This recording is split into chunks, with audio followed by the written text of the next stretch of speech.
बिस्मिल्लाहिर्रहमानिर्रहीम। अस्सलाम वालेकुम। टांगों की एक ऐसी दर्द जो जानलेवा साबित हो सकती है, इसको नजरअंदाज करने से पहले जरूर जान लो, कहीं बहुत देर ना हो जाए। इंसानी जिस्म के अज़ा मुख्तलिफ अफ़आल अंजाम देते हैं और हर अज़ू अपनी जगह अहमियत का हामिल है। जबकि हमारे पूरे जिस्म का बोझ टांगों और पैरों पर होता है, लेकिन अगर पैर अपना काम करना बंद कर दे तो इंसान चलने फिरने के काबिल नहीं रहता। एक या दोनों टांगों की शरियानों में खून के लोथड़े बनना एक पेचीदा मसला है, जिसे माहिरीन तिब डीप वेन थ्रोम्बोसिस DVT कहते हैं। इस बीमारी में ज्यादातर टांग का निचला हिस्सा मुतासिर होता है। DVT का शिकार अफराद की शरियानों में बनने वाले बड़े लोथड़े फेफड़ों को खून की फराहमी मुकम्मल तौर पर बंद कर सकते हैं। DVT का शिकार फर्द की शरियानों में बनने वाले बड़े लोथड़े फेफड़ों को खून की फराहमी मुकम्मल तौर पर बंद कर सकते हैं,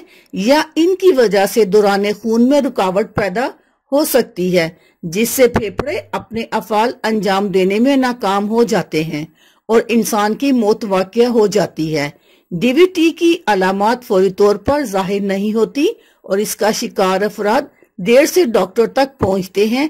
ऐसी सूरत में इनका इलाज मुश्किल और तवील हो जाता है। इस मर्ज की आम अलामात में मुतासरा पैर पर वर्म, जिल्द की कमजोरी, पैर की साख्त में फर्क आ जाना शामिल है। इसके अलावा पैर या पिंडली में शदीद दर्द महसूस होना, DVT से मुतासरा हिस्से की जिल्द की रंगत सुर्ख हो जाना भी शामिल है। इसकी आम अलामात में अम्ले नफस में रुकावट, सीने में दर्द, दिल की धड़कन तेज हो जाना शामिल है। इसके अलावा मरीज को खांसी और बलगम के साथ खून भी आने लगता है। तिब्बी माहिरीन के नजदीक DVT एक इंतहाई पेचीदा मर्ज है, जिसका ताल्लुक खून में होने वाली मुख्तलिफ तब्दीलियों से है। 70 साल से जायद उम्र और ब्लड डिसऑर्डर का शिकार अफराद की जिंदगी को इस बीमारी की सूरत में खतरा कई गुना ज्यादा होता है। ये मसला घंटों एक ही जगह बैठे रहने या पैरों को हरकत न देने से भी हो सकता है। खुसूसन किसी बीमारी के इलाज की गर्ज से सर्जरी के बाद मरीज के पैरों को वक्फे वक्फे से हरकत देनी चाहिए।